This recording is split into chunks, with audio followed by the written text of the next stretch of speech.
Jadi ulul albab itu yang sumbernya adalah dari kolbu, kemudian ketika ditransfer oleh Allah ke kepala, maka kepala itu akan tunduk kepada zikir dan fikir. Maka itulah sesungguhnya yang benar.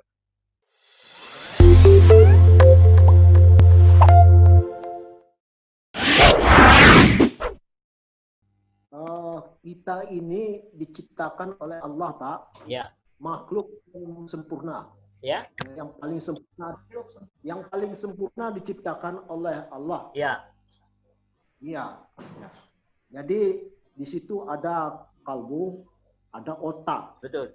Setiap fungsinya ini mempunyai fungsi masing-masing, Pak. Betul. Ya. Nah, jadi di sini tadi katakan kalbu pusat ilmu. Ya. Kemudian fuad tempat turunnya wahyu. Ya. Ya. Fuad tempat ilmu juga nih. Ya. Jadi sama dengan kalbu berarti ini tadi. Ya. Kemudian ardal fuad dan hanya diperkuat dengan membaca Al-Quran. Ya. Jadi begini, Pak. Karena kita diturunkan mempunyai fungsi masing-masing, ada otak, ada jiwa di sini. Kemudian begini, Pak, kalau menurut orang-orang yang lain, ya di sini nih nggak bisa pusat ilmu itu bukannya di kalbu, Pak. Ya. Pusat ilmu itu di otak. Karena otak itu ada otak kiri dan otak kanan, itu fungsinya masing-masing. Ya. Ya. Ada yang menghitung, ada yang sosial. Ya, ada yang menyimpan memorinya di sini. Apapun yang kita ingat itu adalah simpannya di otak, Pak. Ya. Jadi kemudian kalau seandainya dulu Bapak sering otak ini tukang bohong. Saya rasa tidak ada yang Allah menciptakan yang jelek-jelek itu, Pak. Ya. Jadi kebohongan itu bukannya salah di otaknya, salah di orang yang menggunakan otak ini, Pak. Sehingga pun juga rusak semuanya. Ya. Bukan otaknya yang salahin. Perlu diketahui, Pak, otak ini bekerja atas perintah dari jiwa, dari jiwa, Pak, dari kalbu. Ya. Ya. Baru dia perintahkan ke otak. Otak ini memerintahkan kepada tangan, kayak kaki, pembicara, ya, mata, telinga dan sebagainya. Ini anggota tubuh ini dikontrol, dikendalikan oleh otak. Ya. Ya, jadi kalau semuanya disalahkan otak, wah tidak. Saya juga nggak bisa menyatakan, wah otak ini nggak salah. Tapi kalau menggunakan orang otak ini yang salah, nah itu bukan otaknya yang salah, orang yang menggunakannya itu, Pak. Kira-kira gitu aja dulu, Pak. Ya. Gimana, Pak? Ya, baik. Jadi apa yang dipertanyakan oleh Pak Haidar itu, saya pernah diskusi dengan dokter, Pak. Jadi saya mengadakan seminar dengan para medis dan itu saya adakan di rumah sakit di Jakarta Pusat. Jadi saya mengadakan seminar. Memang pendapat dokter seperti itu, bahwa inti manusia itu ada pada otaknya. Terus saya mengatakan, oh tidak, inti manusia itu ada pada kolbunya, saya bilang begitu. Kemudian alasan dari dokter tadi bahwa ketika orang meninggal, ya kan, ketika orang ruh dari kaki dan perut, tapi itu bahwa ketika detak jantungnya sudah di osiloskop itu sudah datar, ya, sudah mati, artinya otak masih berfungsi, dia bilang begitu. Alasan dokter seperti itu. Kemudian saya jawab, kalau memang itu alasannya, bahwa sesungguhnya orang yang meninggal, orang yang mati itu dicabutnya itu dari kaki kemudian ke kepala. Sementara memang kepala itu ada pada titik yang terakhir. Jadi setelah kolbu baru kepala. Jadi tidak bisa alasan itu dijadikan bahwa sentral manusia itu ada di otaknya. Tidak, saya bilang begitu. Nah, oleh karena itu Nabi mengatakan, maka ketika orang itu meninggal dunia, ya, kemudian ketika ruh itu dicabut, maka ruh ini akan terbelalak ke atas, mengikuti jalannya ruh. Jadi ruh ini dicari dari bawah ke atas.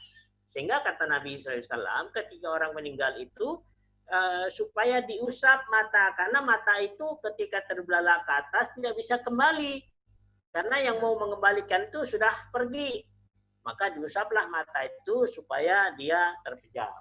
Itu yang pertama. Kemudian yang kedua apa? Yang kedua, kalau kita melihat bagaimana ini di dalam ilmu biologi ya Pak ya, di dalam ilmu biologi. Di dalam ilmu biologi itu semua apa yang memori apa yang ada di dalam otak itu semuanya karena ada asupan darah plus oksigen itu dari jantung sebelah kiri Pak. Ini secara ilmu biologi. Nah, maka disinilah sesungguhnya, disinilah rahasia Allah yang tidak pernah diketemukan bahwa sesungguhnya sumber ilmu itu di dalam kolbu. Saya pun, kalau saja tidak karena Al-Quran, maka saya akan mengatakan bahwa otak itulah sumber kekuatan manusia. Tapi tidak demikian, Pak. Mari kita lihat di surat Al-Baqarah, surat 2 ayat 97.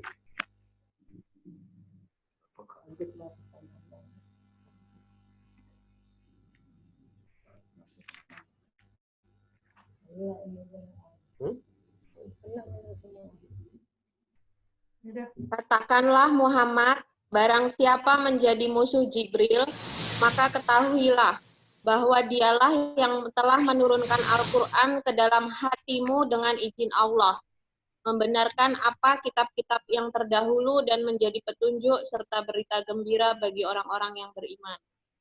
Ya, jadi dari ayat ini menunjukkan bahwa Al-Quran itu diturunkan ke kolbu. Kolbu itu jantung, Pak, jantung. Dan sampai saat ini memang tidak pernah ditemukan bahwa yang namanya pusat ilmu di dalam jantung itu nggak ada, karena jantung itu kosong. Tapi disitulah rahasia Allah yang tidak pernah diketahui oleh manusia. Kemudian ilmu yang Allah masukkan ke dalam jantung tadi, ya kan, yang bersifat jiwa tadi. Jadi di dalam jantung fisik, ya, jantung fisik di mana di dalamnya itu ada jiwa dan ada ruh. Disitulah Allah masukkan ke dalam jiwa tadi berupa cahaya tadi, ya, ilmu tadi. Maka ini mengalir, kalau dari sistem peredaran darah Pak, dari jantung kiri itu akan dikirim ke kepala, ke otak kita. Gitu. Kemudian dari otak ini setelah bekerja, darah plus oksigen tadi masuk ke dalam paru-paru, masuk ke dalam jantung kanan. Nah, maka setelah dipakai, darah tadi berubah menjadi darah CO2. Darah plus CO2. Nah, maka untuk mengeluarkan darah CO2 itu dari jantung sebelah kanan, masuk lagi ke paru-paru. Di paru-paru inilah sesungguhnya CO2 tadi itu dikeluarkan. Dan masuklah, itu namanya oksigen, O2 masuk ke dalam paru-paru.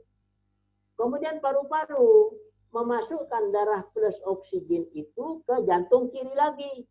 Baru dikirim lagi ke kepala. Jadi sirkulasinya begitu terus.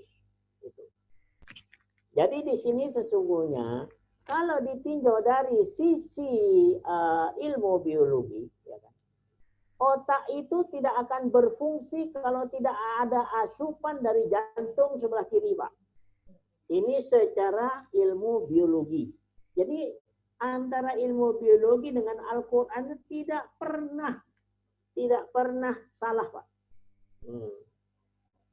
Jadi di sini menunjukkan bahwa jadi sentral manusia itu ada pada jantungnya. Allah menyatakan bahwa Al-Quran itu diturunkan ke jantung, ke dalam kolbu. Dan sampai saat ini memang tidak pernah diketemukan bahwa pusat ilmu itu di dalam jantung. Nah, kemudian dikirimlah ke kepala. Nah, di kepala inilah memori-memori itu, sel-sel memori itu yang jutaan itu ada di otak itu disimpan di sana. Jadi kalau umpamanya hard disknya lah kalau komputer gitu. Itu ada di kepala.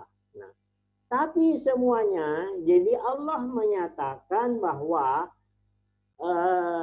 kebenaran. Maka di sini dikatakan zikir dan fikir, itu yang dinamakan dengan akal, dan itu yang pasti benar. Ketika ini transfer ke kepala, maka zikirnya jadi hilang. Yang keluar di situ hanyalah berpikir saja.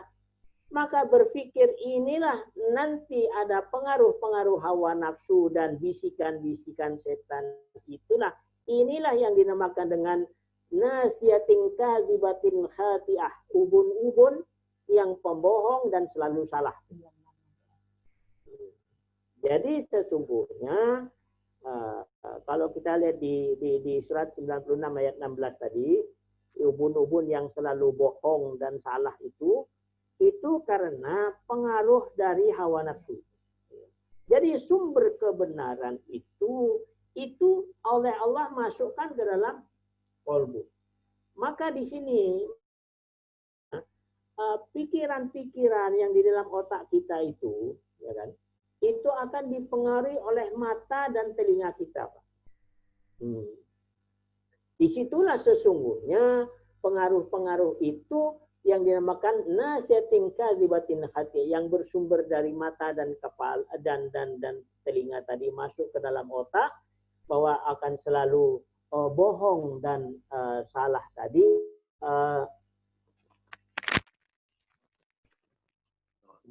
Selalu salah tadi itu akan direkam oleh kolbu, oleh ubun-ubun.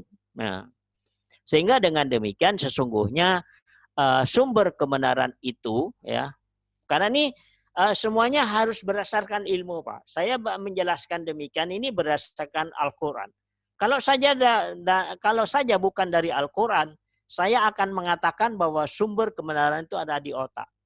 Tapi Allah lah yang akan menyatakan bahwa kolbu atau fuad, jadi jantung, ya, jadi saya jelaskan jantung. Nah, kolbu, jantung. Nah, di dalam jantung itu ada yang lebih dalam nanti namanya fuad, Pak. Jadi jiwa. Jadi jantung, misalnya jantung itu kenapa bergerak kembang kempis? Itu karena adanya ruh tadi. Jadi yang bisa menggerak kempis itu adalah ruh. Dan di dalam ruh itu ada jiwa. Nah, jiwa yang paling dalam itulah yang namanya fuad, yang pusat ilmu tadi, gitu. Nah, itu yang ada di dalam kolbu ini. Nah, di sini Allah akan turunkan cahaya. Nah, persoalannya sekarang, kalau itu dilihat dari secara ilmiah, ya kan? Kan kita tidak akan percaya bagaimana cahaya akan masuk ke dalam jantung. Iya kan? Tidak mungkin. Nah, itulah sesungguhnya keterbatasan ubun-ubun kita itu hanya melihat secara fisik saja. Tapi bagaimana secara kejiwaan, bagaimana secara sesuatu yang gaib, semuanya itu adalah dibentangkan oleh Allah di dalam Al-Quranul Karim. Sehingga dengan demikian, nah sekarang contohnya begini, Pak. Pak Heran tahu nggak Snoek Horgronya ya? Snoek Horgronya itu orang Belanda. Snoek Horgronya itu, Masya Allah, pinter luar biasa, Pak.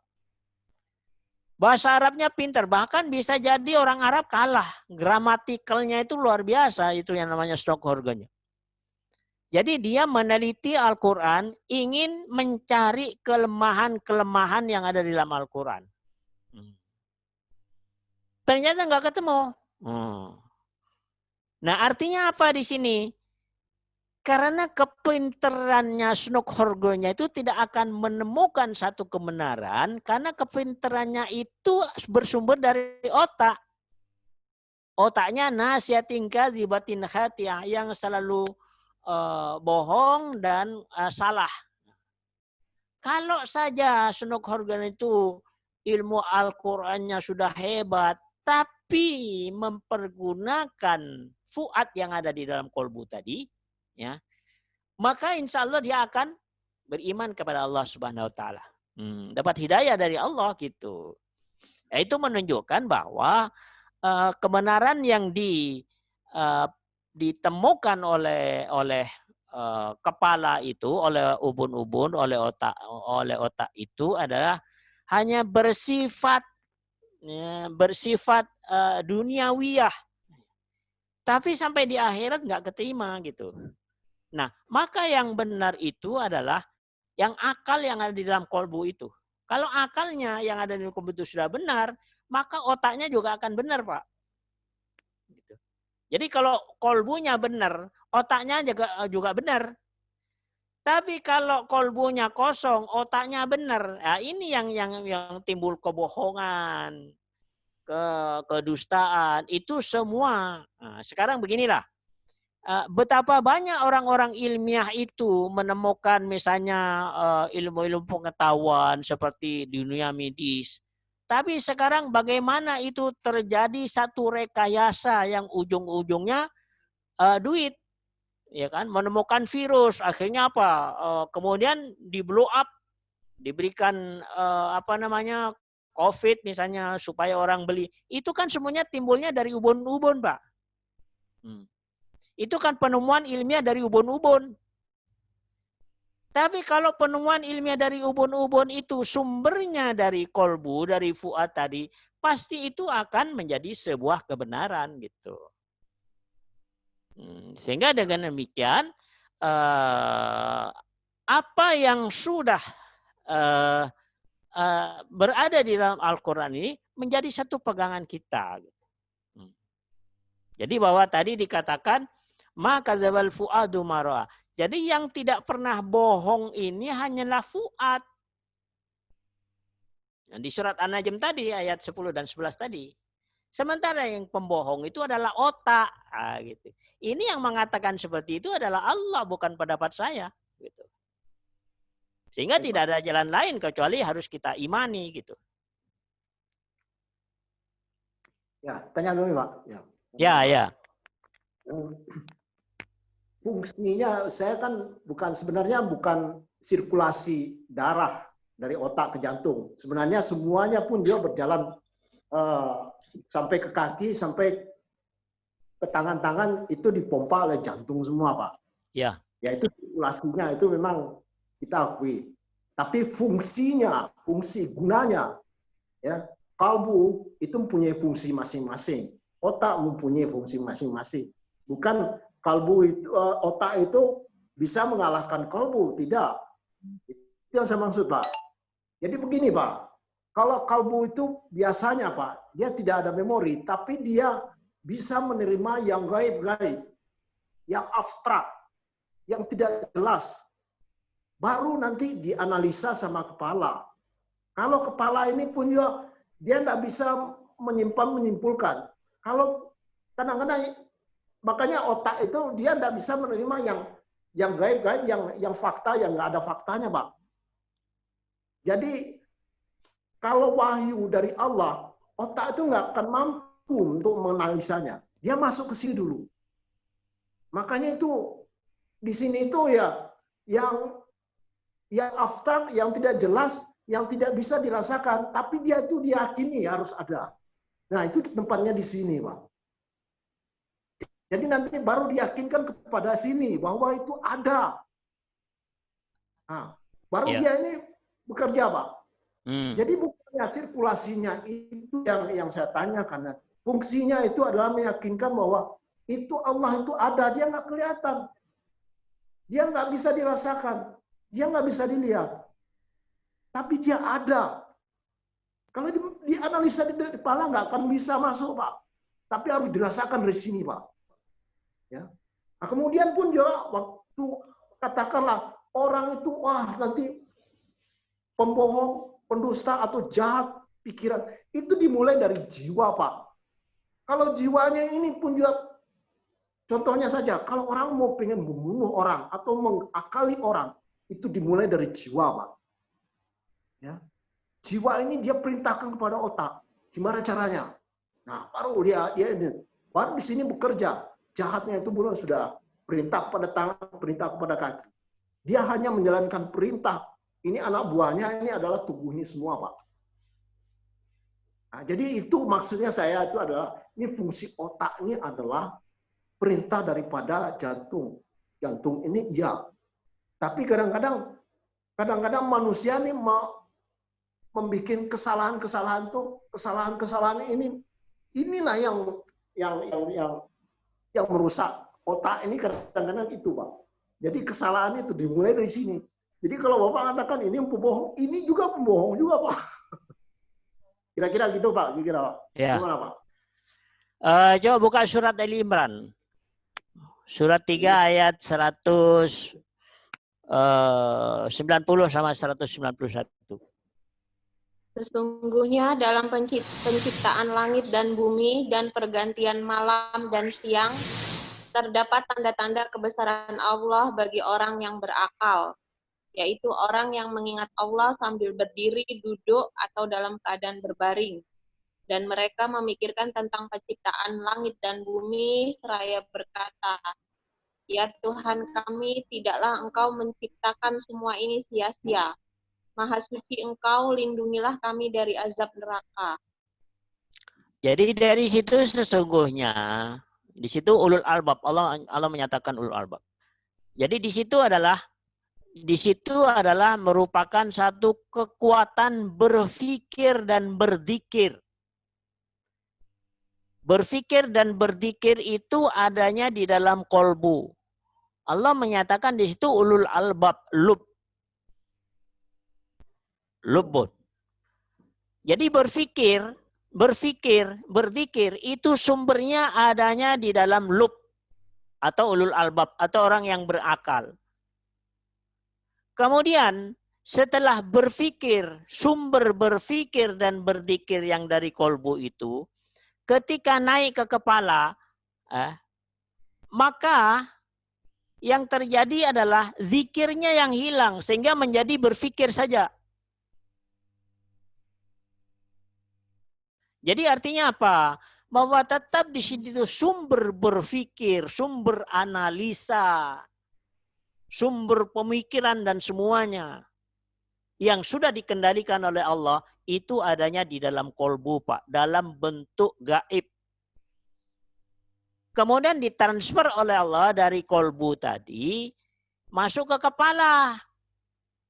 Inilah pada akhirnya kepala ini sesungguhnya kalau yang sumber dari kolbu tadi itu kepala mengikuti kekuatan yang ada di dalam kolbu, maka kepala ini akan benar, nggak akan bohong, gitu. Nah, kalau tadi dikatakan di dalam surat An-Najm, surat 53 ayat 10 dan 10, maka dzabal fuadu maro'a, tidak pernah bohong apa yang dilihat oleh fuad tadi. Jadi tidak benar kalau Pak Herald tadi mengatakan bahwa kebohongan itu di dalam kolbu. Enggak. Bahwa di situ fuad itu adalah sumber daripada kebenaran yang tidak pernah bohong. Nah, kalau tadi mengatakan Pak Herald, bahwa jiwa ini juga yang berbohong. Enggak. Karena di situ coba kita lihat di surat 7 ayat 172, Pak.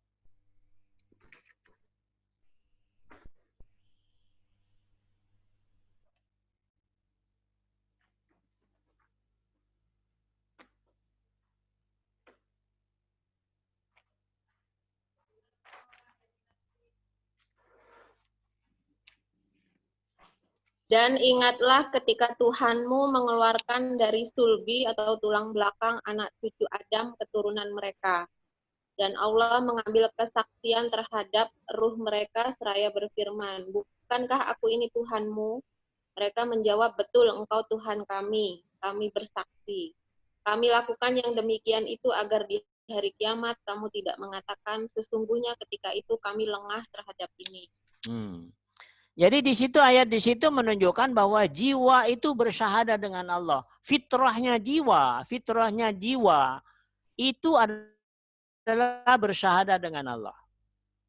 Jadi kalau misalnya kita berbuat jahat, itu sebetulnya bukan jahatnya jiwa. Tapi itu jahatnya hawa nafsu, Pak. Coba kita lihat di surat 23 ayat yang ke-71. Dan seandainya kebenaran itu menuruti keinginan mereka, pasti binasalah langit dan bumi dan semua yang ada di dalamnya. Bahkan kami telah memberikan peringatan kepada mereka, tetapi mereka berpaling dari peringatan itu. Ya. Jadi yang di situ ada hawa nafsu. Jadi di dalam tubuh kita ini ada jiwa, ada hawa nafsu. Gitu. Nah, antara jiwa dan hawa nafsu ini saling bertarung, Pak.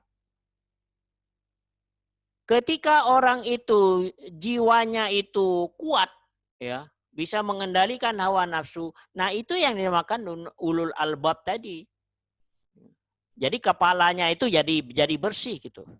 Tapi ketika sebaliknya jiwa yang dikendalikan oleh hawa, maka inilah sesungguhnya yang menjadi orang tukang tipu, bohong gitu. Korupsi dan lain sebagainya. Itu artinya apa? Nah, Allah menyatakan kalau saja kebenaran itu mengikuti hawa nafsunya, maka hancurlah langit, bumi dan seluruh isinya. Jadi ini adalah merupakan satu perbuatan hawa, bukan jiwa, Pak. Salah. Sehingga dengan demikian jiwa ini untuk mengatasi hawa ini, bal atainahum bidzikrihim, padahal telah kami sampaikan kepada mereka bidzikrihim, ya, Al-Quran, mengingat gitu. Tapi mereka berpaling dari Al-Quran itu gitu. Nah, sehingga dengan demikian di dalam diri kita ini ada jiwa, ada hawa, Pak. Kalau jiwa bisa mengatasi hawa nafsu, ya kan? Maka yang baik itu adalah jiwa, Pak. Tapi kalau jiwa kalah dengan hawa nafsu, maka yang jelek ini adalah jiwa. Jadi di dalam hal ini sesungguhnya adalah bagaimana sesungguhnya jiwa ini yang sudah diberikan fasilitas bersyahadah pertama kali dengan Allah, ya kan? Diajak berdialog dengan Allah, itulah fitrahnya jiwa. Tapi di dalam diri manusia itu ada hawa. Nah, hawa itu kenapa diciptakan oleh Allah? Hawa itu diciptakan oleh Allah untuk menjaga fisik kita. Contohnya misalnya kita makan. Kita lapar. Kemudian ingin makan. Itu adalah tugas hawa, Pak. Begitu di surat Thaha, surat 20 ayat 81 itu. Jadi misalnya kemudian suami istri, hubungan suami istri, syahwat dari mana? Itu hawa. Tapi kata jiwa begini, semuanya apa yang dilakukan oleh hawa itu semua harus tunduk dengan ketentuan jiwa. Di mana jiwa ini tunduk kepada ketentuan Allah. Gitu. Jadi artinya fungsinya hawa ini memang tidak bisa dihilangkan karena ada tugas masing-masing. Itu. Sehingga dengan demikian pertarungan antara jiwa dengan hawa inilah sesungguhnya yang harus kita senantiasa waspada gitu. Maka peringatan-peringatan tadi, kajian-kajian tadi dari Al-Quran itu adalah merupakan peringatan-peringatan yang bagi jiwa kita. Jadi di sini sesungguhnya yang menjadi perusak itu bukan jiwa, tapi yang menjadi perusak adalah hawa. Tapi Allah Subhanahu wa taala ini uniknya, Pak. Allah itu tidak menghukum hawa. Yang dihukum adalah jiwa. Coba kita lihat di surat 15 ya. Ayat 47 itu. Dan kami lenyapkan segala rasa dendam yang ada dalam hati mereka. Mereka merasa bersaudara, duduk berhadap-hadapan di atas dipan-dipan. Ya. Jadi artinya apa? Bahwa Hawa ini memang tidak apa, ketika nanti di akhir dicabut Hawa itu, nggak ada Hawa. Begitu juga Hawa tidak akan masuk neraka. Disinilah sesungguhnya keadilan Allah itu. Gitu. Jadi Allah tidak menciptakan manusia itu, oh masuk neraka, oh ini masuk neraka. Enggak. Silakan suruh berjuang melawan hawa nafsu itu. Keadilan Allah. Jadi Allah itu tidak menciptakan sesuatu. Jadi Hawa itu tidak masuk surga dan tidak masuk neraka. Itu kan luar biasa, Pak. Sehingga kalau jiwa yang menang, maka yang masuk surga adalah jiwa. Hawa tidak masuk surga. Maka ketika jiwa kalah dengan Hawa, maka jiwa masuk neraka. Nah, Hawa tidak masuk neraka. Ini luar biasa Pak Al-Quran gitu. Jadi sesungguhnya sumber kejahatan itu adalah Hawa, bukan jiwa Pak. Nah, maka sumber kebenaran itu mulai berpikir dan berzikir. Dan kekuatan akal itu yang dinamakan kekuatan akal itu adalah kekuatan berpikir dan berzikir. Itulah yang dinamakan dengan akal. Dan itu adanya di dalam kolbu. Gitu. Nah, di dalam kolbu kiri ini. Kemudian dia berputar, bertawaf ke kepala. Gitu. Nah, hawa nafsu itu ya kan diwakili oleh kepala Pak, oleh ubun-ubun. Jadi yang tadinya zikir dan fikir itu menjadi satu kesatuan, kemudian masuk ke kepala, masih tetap misalnya zikir dan fikir, maka itu adalah sesungguhnya itu yang dinamakan dengan ulul albab. Jadi ulul albab itu yang sumbernya adalah dari kolbu, kemudian ketika ditransfer oleh Allah ke kepala, maka kepala itu akan tunduk kepada zikir dan fikir. Maka itulah sesungguhnya yang benar. Itu.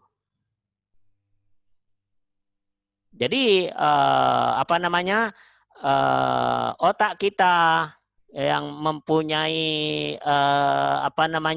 sumber-sumber perintah menggerakkan tangan, menggerakkan kepala, itu sesungguhnya sumber aslinya adalah dari jantung kiri, dari kolbu. Dan Allah menurunkan itu semua kepada jantung. Baik secara fisik, secara kejiwaan, maupun secara gaib, ya, dalam bentuk cahaya tadi, semuanya. Jadi yang lahir, yang batin, yang gaib, itu semuanya kumpul di dalam kolbu tadi. Maka kalau itu nanti masih mengalir dalam keadaan utuh, artinya apa? Maka mikirnya jadi benar gitu. Jadi mikir benar itu karena memang akal yang ada di dalam kolbu itu yang penuh dengan cahaya. Pikirannya itu menjadi kotor, Pak. Ya. Begitu sesungguhnya. Nah, maka kekotoran-kekotoran di dalam pikiran manusia itu karena tidak ada asupan cahaya yang bersemayam di dalam kolbu kita, Pak. Jadi kira-kira seperti itu, Pak. Ya, bagus. Saya pun juga setuju dengan hal yang belakangan ini. Iya. Ya. Memang dibersihkan dari sini, baru pun juga di sini akan aman semuanya, Pak. Betul. Ya. Jadi kadang-kadang kan orang kan nggak tahu di sini nggak bersih, bagaimana di sini mau bersih, Pak? Iya, betul. Kalau itu betul, Pak, betul. Jadi artinya di sini hawa nafsu. Jadi sebetulnya hawa nafsu itu yang mewakili, ya. Jadi ada jiwa, ada hawa nafsu, ada otak apa. Itu semuanya diciptakan oleh Allah harus kompak gitu. Ternyata ini tidak kompak gitu. Ya. Jadi Allah menciptakan nih hawa nafsu ini, ubun-ubun ini, nanti yang mimpin kolbu. Nah ini terbalik, Pak. Nah, jadi yang mimpin adalah otak. Nah, kolbunya jadi anak buah. Hawa nafsunya jadi pemimpin. Nah, ini yang membuat manusia jadi orang jahat gitu, Pak. Karena salah menempatkan gitu. Tapi begini juga, Pak. Bahwa dari sini ini kalau nggak bersih, artinya di sini pun juga ikut nggak bersih juga. Iya, betul. Ya, kalau seandainya di sini bersih, di sini nggak akan mau dia berbuat kotor, Pak. Di sini sudah bersih. Iya, betul. Pak. Betul. Ya, itu. Karena sirkulasi sumber dzikir dan fikir yang dari kolbu tadi itu kan berputar begini, Pak. Di dalam ilmu biologi kan berputar begini. Maka kalau berputar itu artinya masih lengkap fisiknya dalam bentuk darah, kemudian jiwanya, kemudian gaibnya. Jadi darah yang batin dalam bentuk jiwa, yang gaib dalam bentuk cahaya. Kalau itu masih tetap tiga-tiganya bersatu, masuk ke kepala, maka kepalanya jadi benar gitu, Pak. Saya setuju, Pak. Ya. Tapi kan orang kan begini, Pak. Di sini pun juga mungkin nggak bagus, sampai di sini itu orang sehingga ini rusak jadinya, Pak. Ya, kalau rusak, nah, kalau sudah rusak, terus disalahkan ini juga. Padahal dari sini misalnya, Pak. Dari sini ini nggak baik itu. Ya. Jadi artinya di situ karena sesungguhnya kolbunya itu yang sudah difasilitasi sangat istimewa oleh Allah itu tidak dipergunakan secara benar, Pak. Nah, setuju saya, Pak. Iya, jadi sebetulnya seperti itu gitu. Ini Al-Quran luar biasa, Pak. Kalau saya tidak tahu dari Al-Quran, ya kan, saya pasti ambil pengertiannya para medis tadi, gitu. Ya, sebab otak ini juga terbatas, Pak. Betul. Dunia saja yang dia bisa ini. Tapi pun yang abstrak dia tidak bisa menganalisis. Iya. Kalau kolbu ini, Pak, kolbu ini itu semuanya mulai yang fisik sampai yang kejiwaan sampai yang gaib itu di dalam kolbu ini komplit gitu. Ini fasilitas luar biasa dari Allah Subhanahu wa taala. Coba bisa bayangkan kalau tadi Allah mengatakan maka dzabal fuadu mar'a. Tidak pernah bohong, tidak pernah dusta apa yang dilihat oleh fuad dan itu adanya di dalam kolbu. Ini kan luar biasa, Pak. Jadi artinya kolbu kita ini bisa melihat yang gaib gitu. Itu di surat An-Najm seperti itu. Nah, kemudian ada di dalam hadis begitu. Ya. Jadi hadis mengatakan, ittaqu firasatal mu'min. Takutlah kepada firasatnya orang yang beriman. Fa innahu yanduru binurillah. Karena sesungguhnya orang yang beriman itu melihat dengan cahaya Allah. Itu kan luar biasa, Pak. Cuma kemampuan fasilitas yang semacam ini sesungguhnya yang tidak banyak digali, ya, kemudian mencari tahu bagaimana ini di mana. Itu yang jarang, bahkan bukan jarang, barangkali tidak pernah gitu. Sehingga menganggap bahwa apa yang dilihat itu adalah secara fisik benar, ya udah itu, padahal salah gitu, Pak. Itu sesungguhnya. Ya, baik, makanya di sini dikatakan wa nunazzilu minal Qur'ani ma huwa syifaa'u wa rahmatul lil mu'minin. Sesungguhnya kami menurunkan Al-Qur'an itu sebagai syifa. Syifa ini maknanya penyembuh, Pak. Jadi kalau kita punya problem mengikuti cara Al-Quran, maka akan disembuhkan sama Allah. Jangan ngikuti kepala, nggak sembuh-sembuh itu, gitu. Maka kalau mau sembuh harus dengan cara Al-Quran, karena Al-Quran itulah penyembuh. Dari mana? Dimulai dari kolbunya tadi, karena sumber kesembuhan itu adanya di dalam kolbu. Nggak bisa disembuhkan dari otaknya, mikir aja ruwet aja, mikir terus kan makin bertambah-tambah ruwetnya itu. Padahal pusat penyembuhan itu adanya di dalam kolbu. Itu. Nah, kolbunya sembuhkan, maka apa kata Nabi? Di dalam tubuh manusia itu ada segumpal daging, kata Nabi. Kalau segumpal daging itu benar, maka benarlah seluruh tubuhnya itu. Jadi kalau mau menyelesaikan persoalan itu, selesaikanlah di kolbunya, bukan di pikirannya. Nah, sementara kolbu itu hanya bisa disembuhkan dengan Al-Quran. Nah, begitu Pak, mekanismenya itu. Setuju saya, Pak. Iya. Mas Andi, Iya, Bu Endang. boleh sedikit seru nih diskusi pagi ini. Ya, silakan. Ya, gini ya, Bah. Betul tadi kata Bapak siapa, Bah? Itu mengatakan bahwa pergerakan seluruh tubuh itu atas perintah otak. Sementara adanya pergerakan itu kan tergantung dari niat kan, Bah? Ya, Bah ya.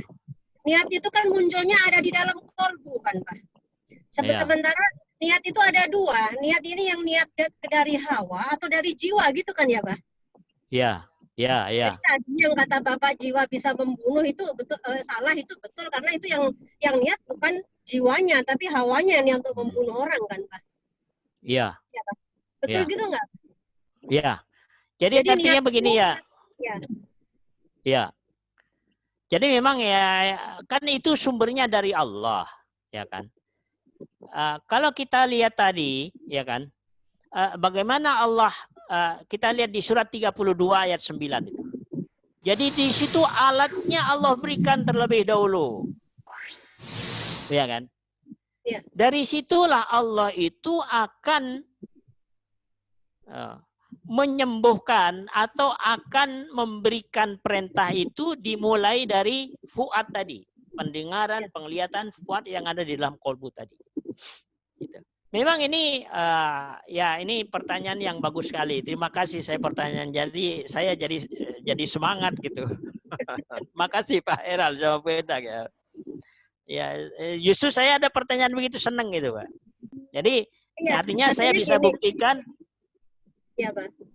Ya justru pembuktian Abah itulah yang sesuai Al-Qur'an itu yang betul. Tadi kan Bapak Erlan itu berpatokan bahwa pergerakan itu atas perintah otak kan. Sementara otak itu kan pemerintah tuh atas niat. Ya. Niat mau ngambil apa, niat mau kemana kan niat kan, Pak? Ya. Gitulah. Nah niat itu sementara adanya kan di kolbu. Ya. Gitu. Tergantung niatnya ini munculnya dari hawa atau dari jiwa, gitu kan, Pak? Betul. Jadi betul. Ya. Saya setuju sekali bahwa yang harus diolah itu memang kolbunya gitu. Ya. Ya. Iya, Pak. Itu saja, Pak. Ya. Itu benar itu ditambahin sama Bu Endang itu tadi. Ya. Sedikit, mohon Jadi maaf. artinya, sahih itu. Jadi sesungguhnya kajian-kajian Quran yang seperti ini, kalau saja bukan dari Al-Quran, saya ya mohon maaf, saya nggak berani. Karena ini bukan pendapat saya gitu. Nah, ya, Pak, sementara apalagi di kehidupan dunia medis itu hanya yang bersifat penelitian physically saja, secara fisik saja. Padahal manusia itu kan bukan fisik saja. Ada fisik, ada jiwa, ya, batin tadi, ya, ada hawa, ya. Dan ada yang gaib, yang cahaya tadi. Nah, bagaimana itu analisa itu akan komplit secara keseluruhan, sementara yang dilihat hanya fisik saja, otak saja. Betul. Di otak itu ada memori jutaan bahkan triliunan sel-sel yang ada di dalam otak. Betul. Tidak salah. Tapi dari mana sumber itu? Itu yang tidak pernah diketahui. Bahkan ada itu dunia medis, misteri sampai saat ini. Jadi ada seorang medis, jadi di otak ini ada sesuatu yang misteri. Dari mana sumber ini kok berada di dalam otak? Sampai dia nggak bisa jawab. Padahal itu sesungguhnya adalah dari kolbu, dari jantung. Ya. Dan manusia tidak akan mengira dan tidak pernah akan menemukan bahwa di dalam kolbu, di dalam jantung itu ada yang jauh lebih dahsyat, rahasia yang disimpan oleh Allah yang tidak pernah diketahui oleh manusia. Itu yang dimaksudkan oleh Allah, kulir ruhu min amri rabbi wa ma utitum minal ilmi illa qalila. Ya, mereka bertanya tentang ruh. Ya, ruh itu akan diberikan hanya sedikit saja. Jadi memang ke arah sana itu tidak pernah menjadi bahan kajian. Sehingga dari kajian kita ini sekaligus kalau mau menyelesaikan masalah itu selesaikan dari kolbu, bukan dari kepala. Tambah pusing kalau dari kepala, tambah tidak selesai. Artinya seperti itu. Karena di dalam kolbu ini ada screening, ada saringan yang namanya paru-paru tadi. Itu semuanya maknanya sangat dalam. Jadi kalau dikatakan soder itu sesungguhnya paru-paru. Jadi bagaimana Allah menciptakan paru-paru sebagai penyaring darah, ya, sehingga betul-betul darah yang ada di dalam jantung kiri itu darah bersih dan dicampur oksigen menjadi suplai bahan makanan yang dikirimkan ke otak. Tapi jangan lupa, di samping darah, makanan secara fisik, di situ yang bawa itu siapa? Yang bawa itu adalah jiwa dan ruh tadi. Dan jangan lupa, jiwa dan ruh tadi itu ada lagi yang namanya cahaya. Dan inilah yang terlepas dari penelitian manusia. Kalau saja tidak dari Al-Quran, tidak akan mungkin bisa diketemukan itu, gitu. Karena manusia hanya meneliti secara fisiknya saja, gitu. Maka dari sini kesimpulannya, apapun masalahnya pasti ada jalan keluarnya, gitu. Apapun masalahnya yang diturunkan oleh Allah, pasti Allah berikan jalan keluar. Kan begitu dikatakan. Wa may yattaqillaha yaj'al lahu makhraja. Ya. Jadi orang-orang yang bertakwa itu ketika mempunyai satu permasalahan kehidup akan diberikan jalan keluar oleh Allah Subhanahu wa taala. Artinya apa? Maknanya ayat itu bahwa jalan keluar itu bagi orang yang bertakwa itu ada di dalam kolbunya. Jadi kalau mau menyelesaikan masalah itu, selesaikan dulu di kolbunya itu. Maka nanti seluruh isi instrumen yang ada di dalam tubuh manusia itu akan baik semua. Sehingga kata Nabi, kalau jantung itu baik, maka seluruh tubuh akan baik. Otaknya baik, tangannya baik, kakinya baik, ya gitu. Artinya apa? Bahwa di dalam jantung, di dalam kolbu itu ada sesuatu yang maha rahasia dan itu menjadi pusat perhatian dari Allah Subhanahu wa taala, gitu. Barangkali itu, wallahu a'lam.